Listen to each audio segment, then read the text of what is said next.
how is that chaos or the confusion also being a part of your beautiful composition? I mean, can you throw some light on that?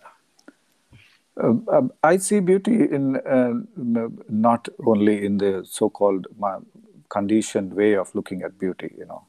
I see beauty in details. I see beauty in every unwanted places I can find it. And in my work, okay, I don't want to completely look at other things, but when it comes to my work, I always try to see how can I make it more better, or is there any other dimension? So I create, and then I put something else on the same place with some different colors or something, and then I try to create something new in that place. If it still doesn't work out, I put again, completely put the texture white and make it white again, and again go back to the things. And I know that what I have done in the past, so I don't want to do it again. So I try to avoid the previous accident that I created. So in fact, with a friend of mine who is an artist in Goa, we used to always say that first create an accident, then control the accident. Okay. Then you will get somewhere. Yeah. So that is the process I followed, actually. I mean, all the time. I mean, so somewhere you arrive at eventually. So you need to keep on questioning yourself that time, or not be satisfied, not be happy, because that satisfaction and happiness might not take you somewhere. If you have to take somewhere, create a little bit frustration in that moment, and just do something, then you will find it. Exactly. Excellent. Another important question that I have with you, Devi, is that your industrial fragment series. Now, I should tell you that this is one of the most brilliant series of yours which I liked, because usually industries, factories, or the components of any industry or factory is either treated as just an object or a still life, or it's like in filming, or if you're filming, if you're making a short film, it sounds very interesting, because there's a lot of motion, there's a lot of smoke, there's a lot of there's a lot of rustic thing, there's a lot of dust there and all. But in a painting, to capture the attitude of the fragments of industries, those boilers, those pipes, those huge things and all, you have very brilliantly and fantastically brought out the aesthetics of those fragments. And because industries, I think what I see, I think European industries, or the industries which were there in the past and today's one is like there is a bit of difference. Earlier they were all a lot of mechanical based, but right now we can find a lot of electronics and computer based thing. Yes. When I see your industrial fragments, it takes me it makes me go back to the time. It reminds me of that old industrial estates which I visited when I was a child. Now, how did this subject interest? Because usually this subject does not fascinate much. People may keep seeing it, watching it every day, but may not get it in that aesthetic frames or artistic. Now, how did you catch that, and what was your experience? How did you create that? It is the two cities that is very close to me, or to my life, which is changed this or brought this perspective in my art. One is Pune, because when I was living in Pune, Pune was one of the highly industrialized place. Correct. And I used to visit various factories and or industrial places where in Pune because of work. And I used to see always this industrial setup. As a journalist, I used to visit industrialists to write about them, or because I was featuring a lot of industrialists that time in the newspaper, or rather writing about them and as some interviews or something or the other. So, and I kept visiting those places, and you could, while walking on the path or driving in a bus, you could see these factories, so huge mammoth factories available to you watch.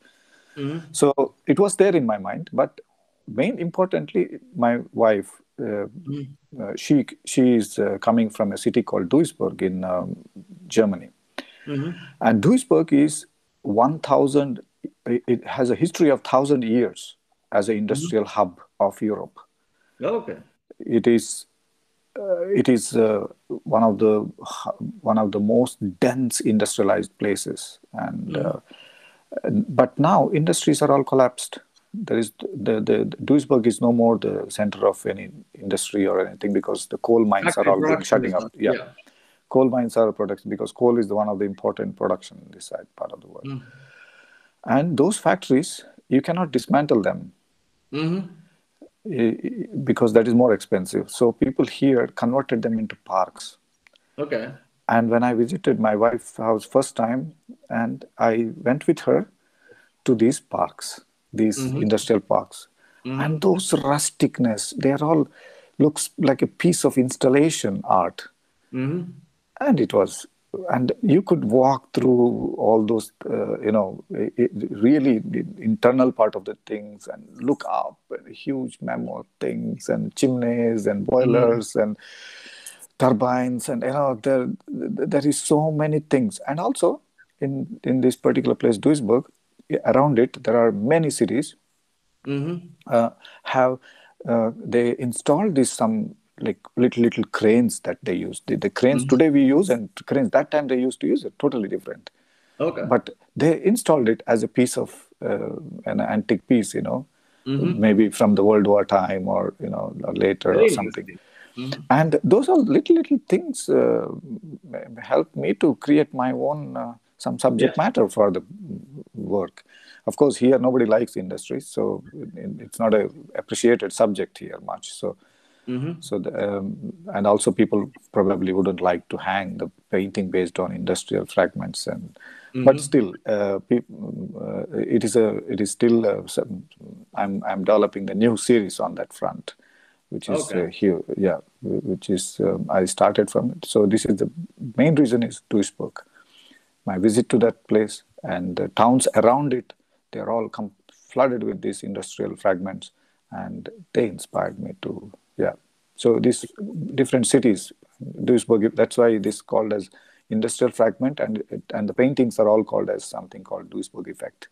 Yeah. So it was a stunning impact on me, and Mm. I still go back to that place. And even today, I mean, every year I go there and I come back, I create something. It's not over yet. I know. I know. Um, but another, what do you say, a curious aspect, which I always, mm, I mean, it has come to my mind a couple of times. Your experience, your life experiences has been more in the Indian or environment or with the Indian things, but your entire thought process or your visual language is quite European or Western. Now, how is that bridge? It is very difficult to say because I don't know. It naturally happened to me. I mean, I didn't do anything special to that, and Mm-hmm.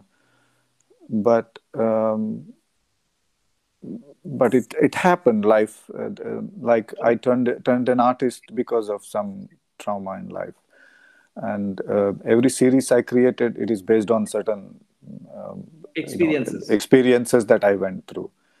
And for some reason, I mean, maybe living in Goa, it is totally exposed me to the West, and Mm-hmm.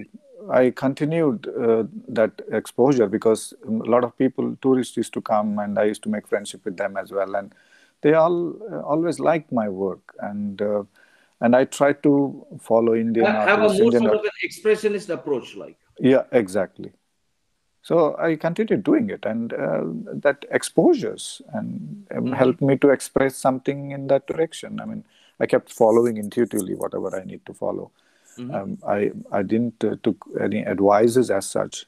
I let life evolve by itself. So I I didn't ever dream to come and live in Switzerland, but I found someone who would like to live in Europe and not in India. So I said, okay, wherever you are is my home, so I will follow you. So I followed her to Switzerland. Now I live there. So, and I think it was all happening for a purpose. Sometimes Mhm. this synchronicity, I follow this naturally. I follow these synchronicities in life. That's Excellent. how Yes. it is moved me to the West. And yeah, it is. That is how it is. So it is not a conscious decision. I let every day evolve by itself and tell me what Mhm. is to do. Like, so I follow that synchronicities. Then I see a two-tier challenge system in your entire career. Then one, to move from a corporate world without any art background to straight away into the art world. So to be a self-made artist and to be successful amongst the people who have gone to the art college. So because to be a self-made artist has its own challenges. That is one. Yeah, yeah, The second tier, what I see, because Europe is a country which has a huge culture tradition, and especially with artists, the entire art culture, there is an entire art movement.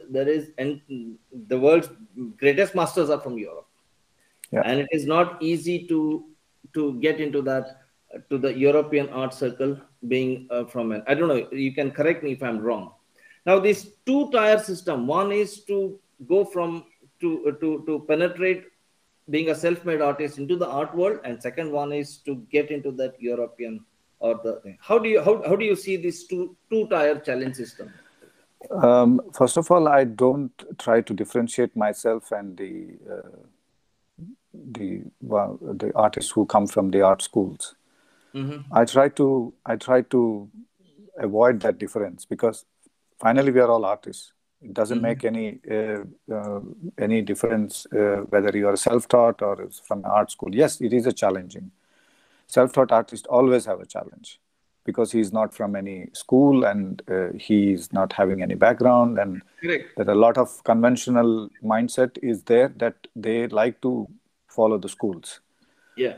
But I met so many artists who learned from the school, who Mm-hmm. look at my work and felt inspired to go back to create whatever they wanted to create.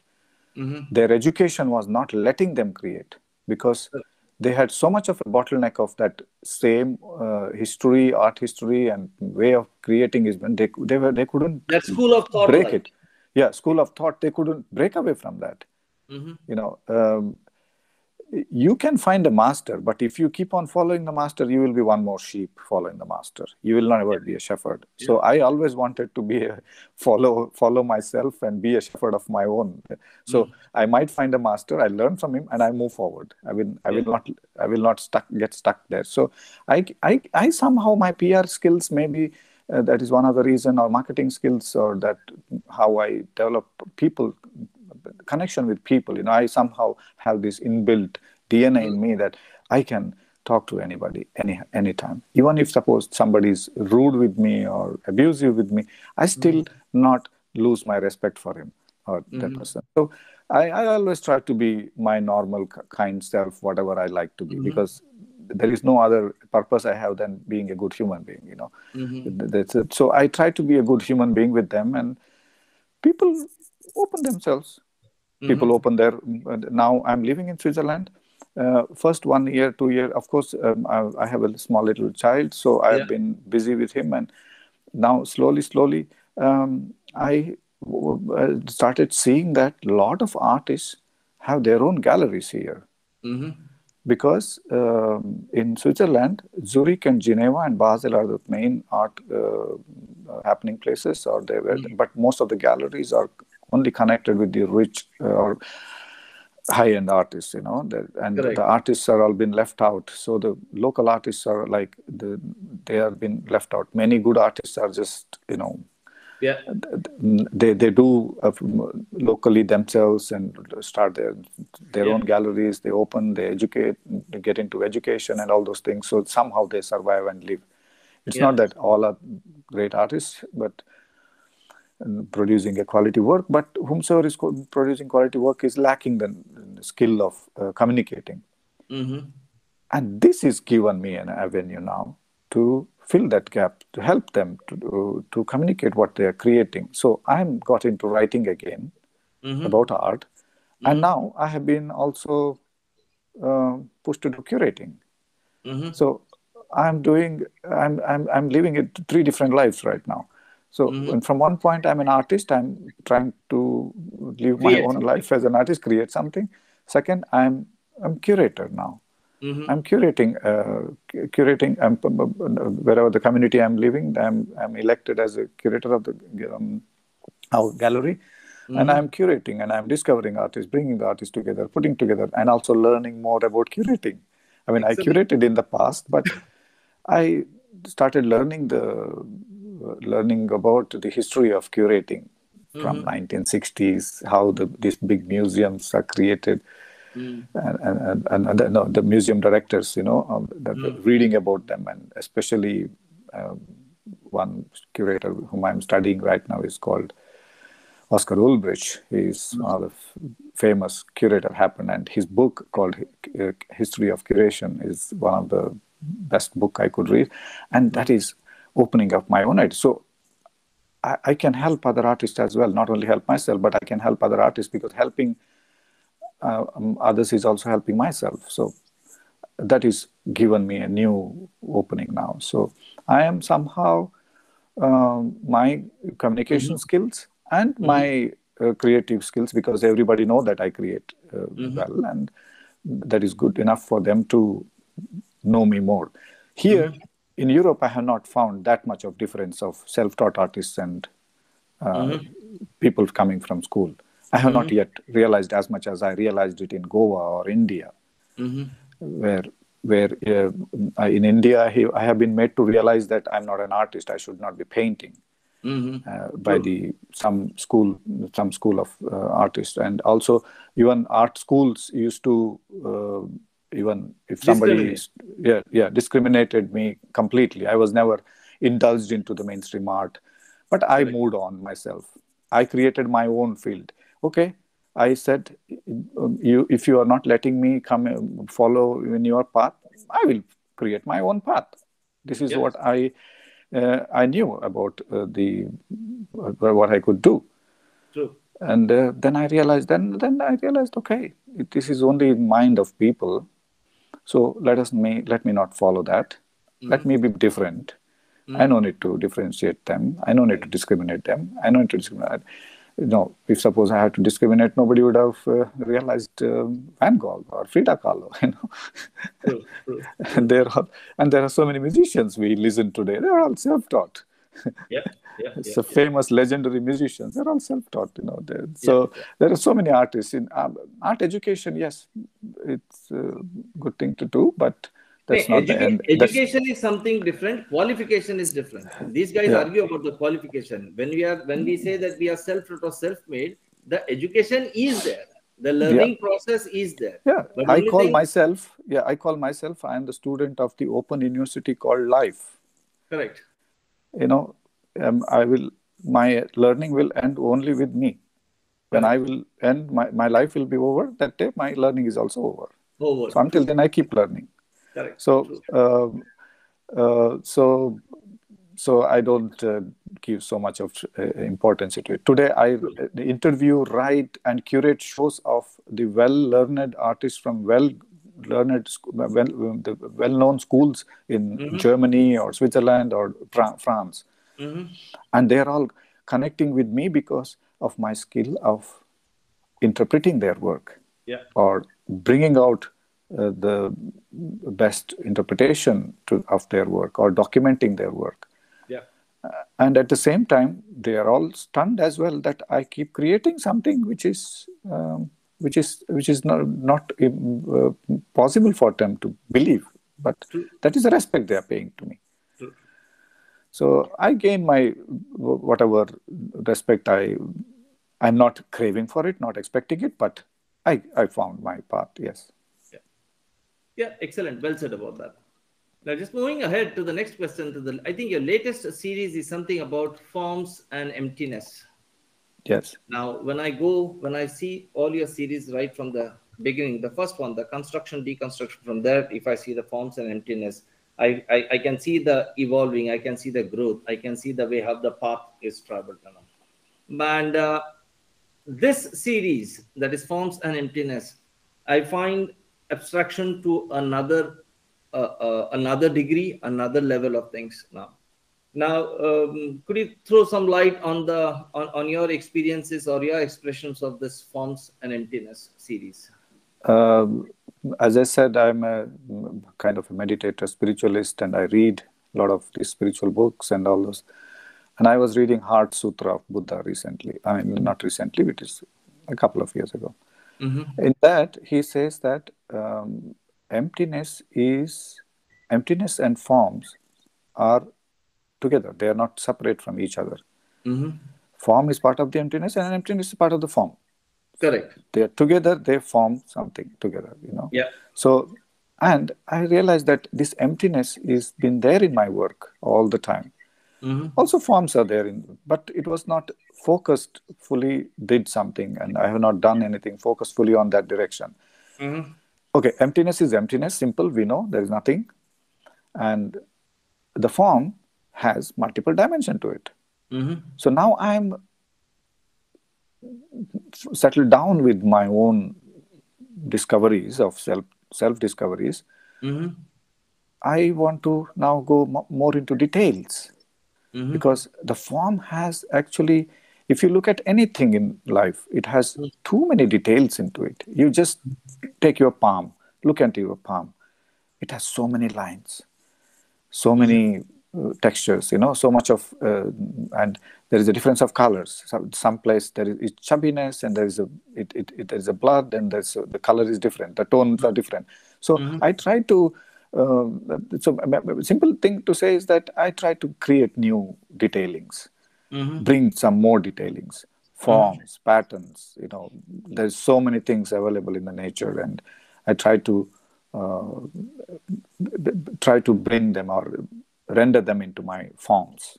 Mm-hmm. And whereas the emptiness is concerned, I try to create as nice as much as possible my meditative self to come, because painting is like a meditation to me. So Mm-hmm.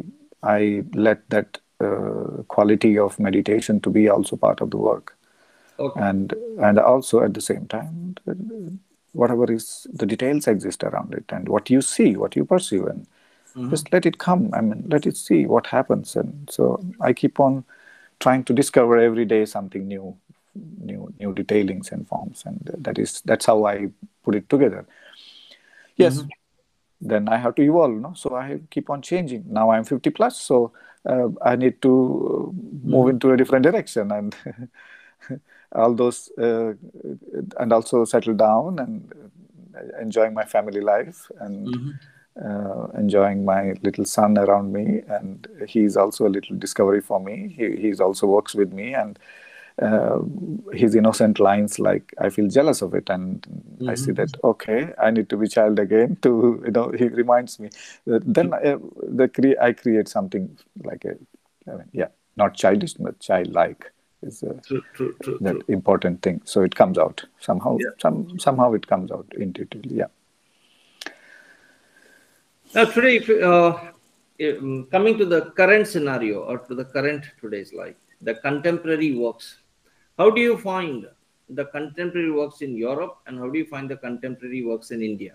I mean, what if at all you have to majorly, if you have to point like 2 points, what would those be?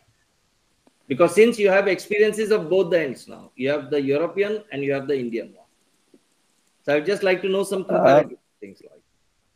I mean, it is very difficult to compare, but True. True. Europeans are far ahead in terms of um, uh, contemporary in art scene, and they are conventional art like painting and all are not so much being applied by the contemporary artists. They go into nowadays into installations, Mm-hmm. and now installations they are going towards something called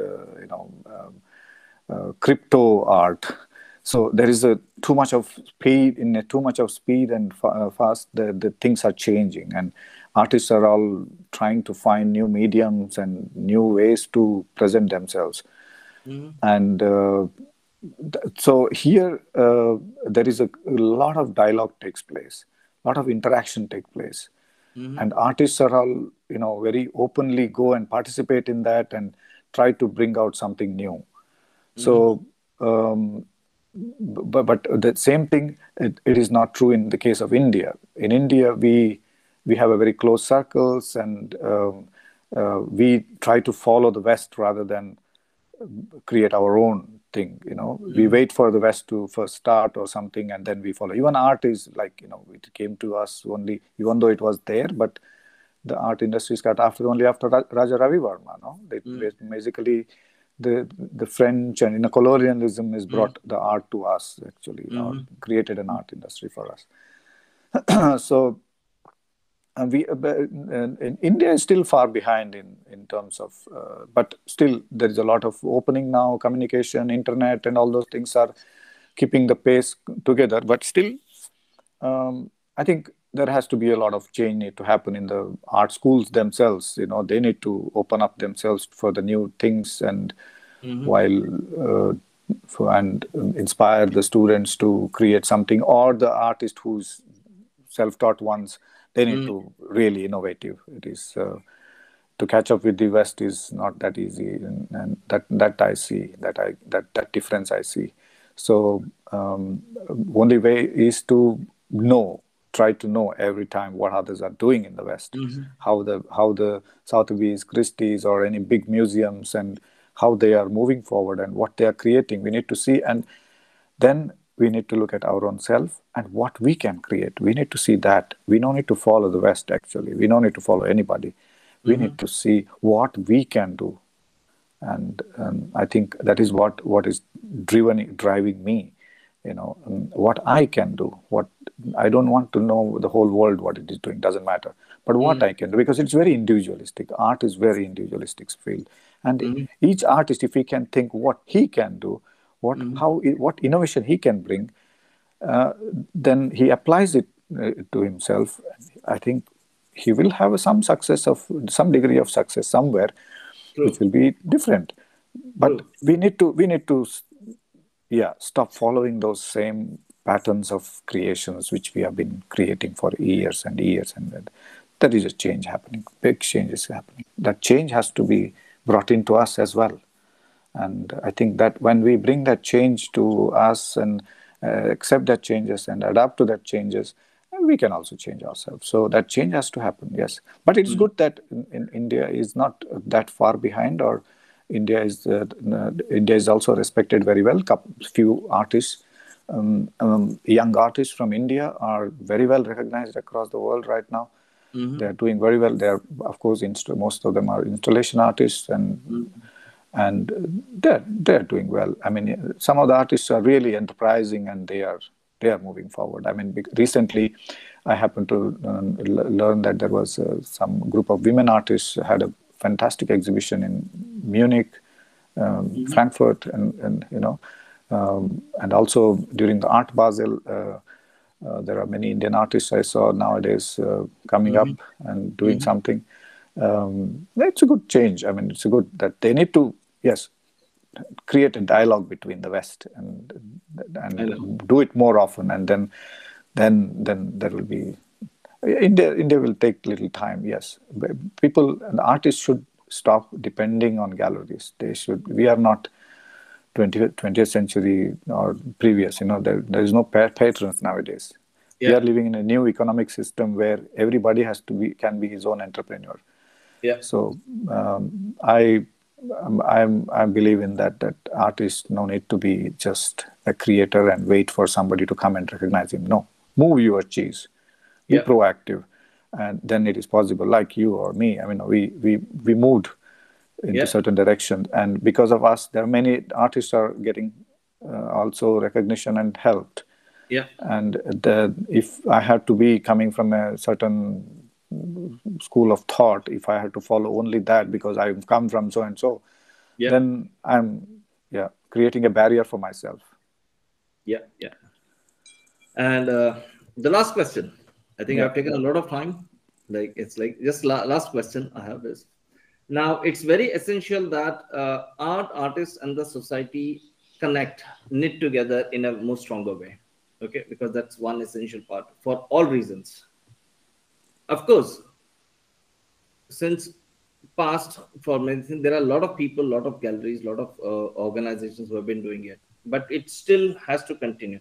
Now, what would your point be, or your one approach be, which would help to connect art, artists, and society still in a better way, or in a more effective way? What would your idea be? Uh, my idea is simple. It again comes from my own personal field in the past, which is public relations, because I can have an exhibition of Picasso maybe, but without people, that exhibition is of no use. Correct. So people is needed, society is needed.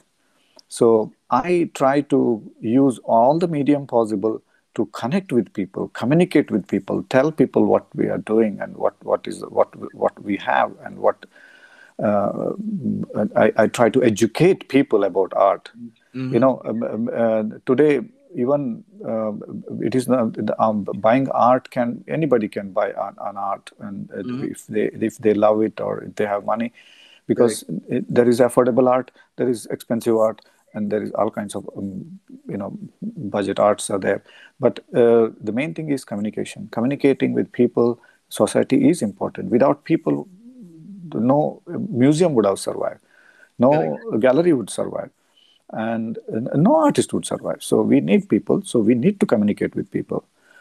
We need to communicate with people without having any ego or emotion or expectation. Just communicate the truth and bring them along. Mm-hmm. That's what I did in Goa when I had galleries and I was curating others. And today also I'm doing the same thing, Mm-hmm. because this is I learned how without people then we cannot even move forward. We Correct. need some dialogue. Even they may not be having any idea about art, but doesn't matter. We need some people to come see Correct. and understand, interpret, and say us whatever it is. Correct. And even every museum or every gallery take a very great care about such kind of things. When Correct. they do the show, they take care of it. And once you have those people, then you know what to do. Then you create any exhibition, they True. will they will get to know about it or come and see or True. buy, if possible. Because in my life, I also helped people to become buyers. You know, Mm-hmm. I don't know. There are people have never bought art, but with my help, they could buy, collect little art instead of buying prints. I Correct. try to You try help motivate people to them, buy, encourage yeah, them. Yeah. motivate, yeah, the original art. So and this is completely part of the society. So we need art. So artists need to be proactive in educating the people and meet the people, and also galleries are there. We need galleries, and whether it is run by artist or a businessman doesn't matter. But yes, there has to be a proper communication with the society. Then art can flourish a lot. Excellent. Excellent. And also one last thing, and also one no need to be philosophically or academically communicating things to the about art to the people. You have Mm. to communicate about art to the people in their own language. That is much more challenging thing, because most of the art writings are very philosophical or academic, which I Mm. read. Yeah. I think that is not helping people to get to know the art, because moment they start reading one sentence, they start understanding that, oh my God, this is not mine. Yeah. But here, my success is because of that I try to communicate to people in a very simple language, in a simple words, possible. I'm Yeah. attempting. I'm not successful yet, but I'm attempting. But it is bringing many more people than previous years. Excellent. Thank you. Excellent. We can go on, and there are still many aspects and questions which I would like to talk to you. Maybe but I've taken a lot of time. We definitely will meet you again with more questions and more exploration of this. So thank you very much, Deviprasad Rao, for being with us. Thank And you. It's my pleasure, Vasant. Yeah, and I believe that if you all will enjoy this interview, and do let us know what you think about this. Like, comment, and subscribe our channel RTV. Thank you very much.